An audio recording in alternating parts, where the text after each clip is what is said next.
Hi, Daniel with DanielParsonsMinistry.com. Today's Life Journal Bible reading plan is for the 2nd of March. And the Old Testament will read Numbers chapter 30 and 31. And the New Testament will read Mark chapter 9. The New King James Version, Numbers chapter 30. The law concerning vows. Then Moses spoke to the heads of the tribes concerning the children of Israel, saying, This is the thing which the Lord has commanded. If a man makes a vow to the Lord or swears an oath to bind himself by some agreement, he shall not break his word. He shall do according to all that proceeds out of his mouth. Or if a woman makes a vow to the Lord and binds herself by some agreement while in her father's house in her youth, and her father hears her vow and the agreement by which she has bound herself, and her father holds his peace, then all her vows shall stand, and every agreement with which she has bound herself shall stand. But if her father overrules her on the day that he hears, then none of her vows nor her agreements by which she has bound herself shall stand, and the Lord will release her because her father overruled her. If indeed she takes a husband while bound by her vows or by a rash utterance from her lips, by which she bound herself, and her husband hears it, and makes no response to her on the day that he hears, then her vow shall stand, and her agreements by which she bound herself shall stand. But if her husband overrules her on the day that he hears it, he shall make void her vow which she took, and what she uttered with her lips, by which she bound herself, and the Lord will release her.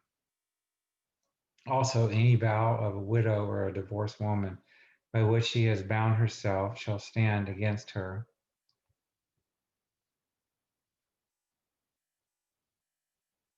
If she vowed in her husband's house or bound herself by an agreement with an oath, and her husband heard it and made no response to her and did not overrule her, then all her vows shall stand, and every agreement by which she bound herself shall stand. But if her husband truly made them void on the day he heard them, then whatever proceeded from her lips concerning her vows or concerning the agreement binding her, it shall not stand. Her husband has made them void, and the Lord will release her. Every vow and every binding oath to afflict her soul, her husband may confirm it, or her husband may make it void. Now, if her husband makes no response whatever to her from day to day, then he confirms all her vows or all the agreements that bind her. He confirms them because he made no response to her on the day that he heard them. But if he does make them void after he has heard them, then he shall bear her guilt. These are the statutes which the Lord commanded Moses between a man and his wife, and between a father and his daughter in her youth in her father's house. So now, as I pull up Numbers chapter 30, we've got, we go through the Old Testament once in a year's time and the New Testament twice in a year's time. Numbers 31. Vengeance on the Midianites. And the Lord spoke to Moses, saying, Take vengeance on the Midianites for the children of Israel. Afterward you shall be gathered to your people. So Moses spoke to the people, saying, Arm some of yourselves for war, and let them go against the Midianites to take vengeance for the Lord on Midian. 1,000 from each tribe of all the tribes of Israel you shall send to the war. So there were recruited from the divisions of Israel 1,000 from each tribe, 12,000 armed for war. Then Moses sent them to the war, 1,000 from each tribe. He sent them to the war with Phinehas, the son of Eleazar, the priest, with holy articles and the signal trumpets in his hand. And they warred against the Midianites, just as the Lord commanded Moses. And they killed all the males. They killed the kings of Midian with the rest of those who were killed. Evi, Rechem, Zur, Hur, and Reba, the 5 kings of Midian. Balaam, the son of Beor, they also killed with the sword. And the children of Israel took the women of Midian captive with their little ones, and took as spoil all their cattle, all their flocks, and all their goods. They also burned with fire all the cities where they dwelt, and all their forts, and they took all the spoil and all the booty of man and beast, returned from the war. Then they brought the captives, the booty, and the spoil to Moses, to Eleazar the priest, and to the congregation of the children of Israel, to the camp in the plains of Moab by the Jordan, across from Jericho. And Moses, Eleazar the priest, and all the leaders of the congregation went to meet them outside the camp. But Moses was angry with the officers of the army, with the captains over thousands and captains over hundreds who had come from the battle. And Moses said to them, have you kept all the women alive? Look, these women caused the children of Israel through the counsel of Balaam to trespass against the Lord in an incident of Peor. And there was a plague among the congregation of the Lord. Now therefore kill every male among the little ones and kill every woman who has known a man intimately. But keep alive for yourselves all the young girls who have not known a man intimately. And as for you, remain outside the camp 7 days. Whoever has killed any person and whoever has touched any slain, purify yourselves and your captives on the 3rd day, and on the 7th day. Purify every garment, everything made of leather, everything woven of goat's hair, and everything made of made of wood.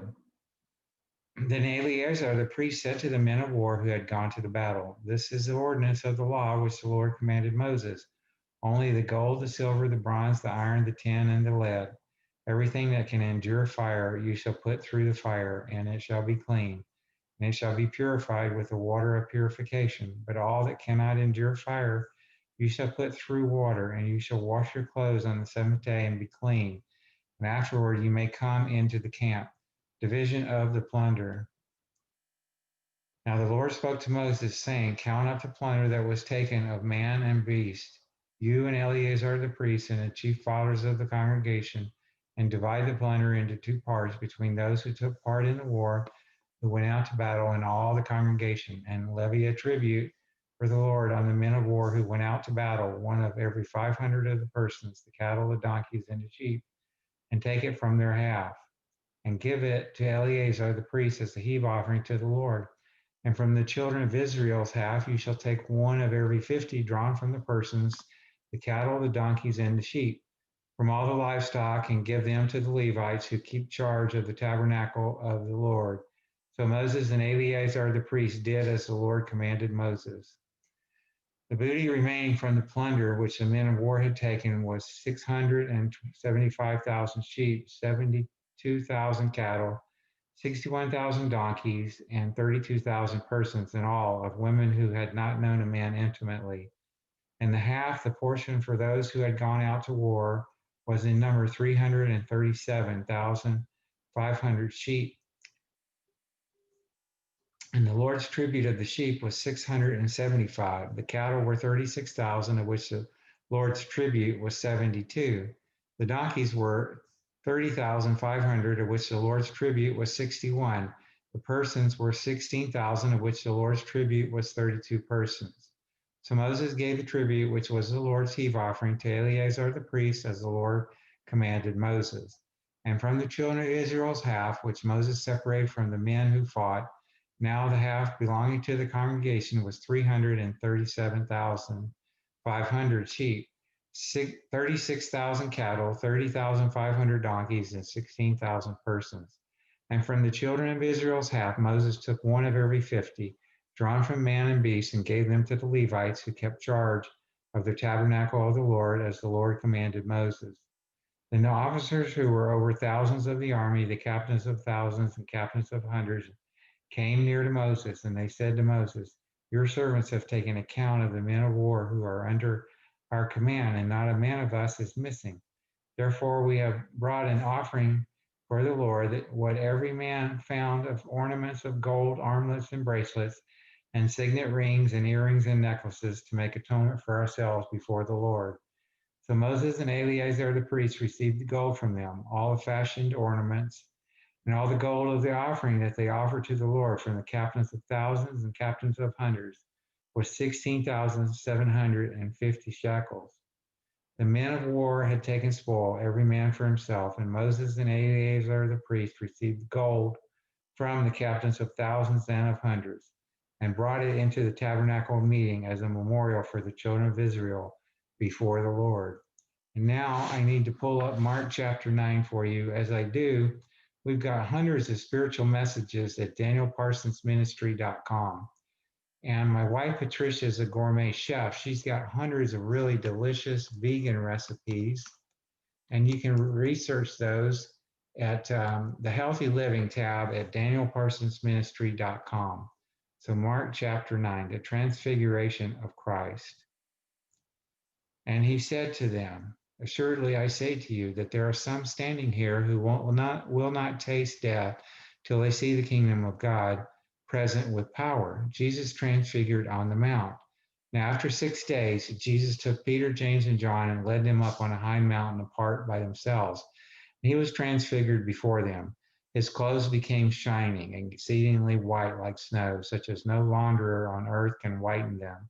And Elijah appeared to them with Moses, and they were talking with Jesus. And Peter answered and said to Jesus, Rabbi, it is good for us to be here, and let us make 3 tabernacles, one for you, one for Moses, and one for Elijah. Because he did not know what to say, for they were greatly afraid.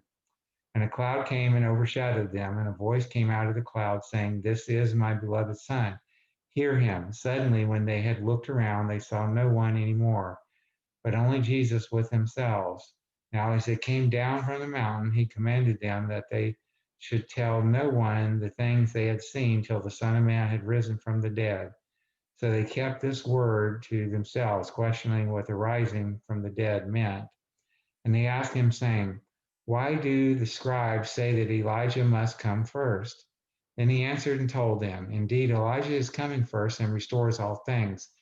And how is it written concerning the Son of Man that he must suffer many things and be treated with contempt? But I say to you that Elijah has also come, and they did to him whatever they wished, as it is written of him.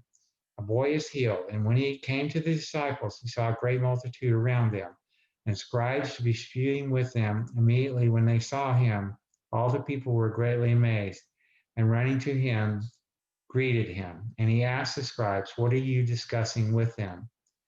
Then one of the crowd answered and said, Teacher, I brought you my son who has a mute spirit.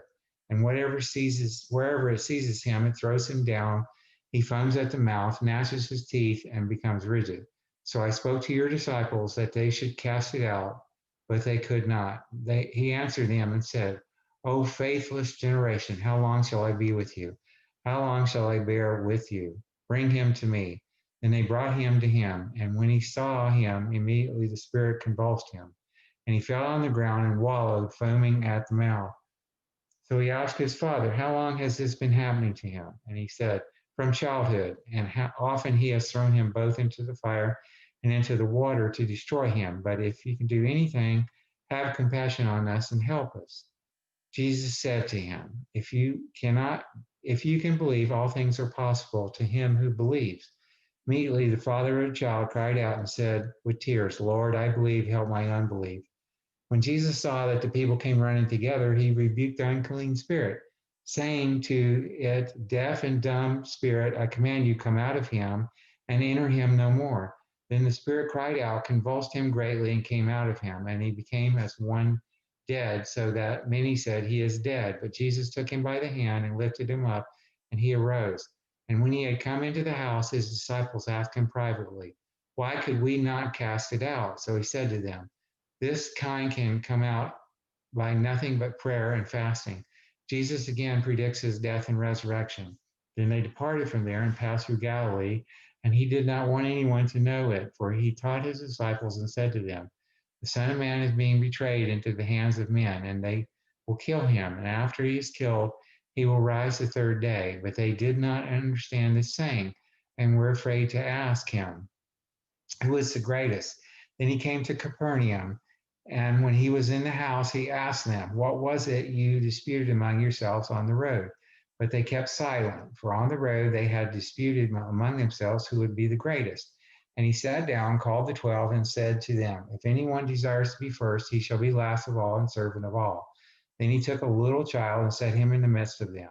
And when he had taken him in his arms, he said to them, Whoever receives one of these little children in my name receives me, and whoever receives me receives not me, but him who sent me. Jesus forbids sectarianism. Now John answered him, saying, Teacher, we saw someone who does not follow us casting out demons in your name, and we forbade him because he does not follow us. But Jesus said, Do not forbid him, for no one who works a miracle in my name can soon afterwards speak evil of me, for he is not against us, for he who is not against us is on our side. For whoever gives you a cup of water to drink in my name because you belong to Christ, assuredly I say to you, he will by no means lose his reward. Jesus warns of offenses, but whoever causes one of these little ones who believe in me to stumble, it would be better for him if a millstone were hung around his neck and he were thrown into the sea. But if your hand causes you to sin, cut it off. It is better for you to enter into life maimed rather than having two hands to go to hell, into the fire that shall never be quenched, where their worm does not die and the fire is not quenched.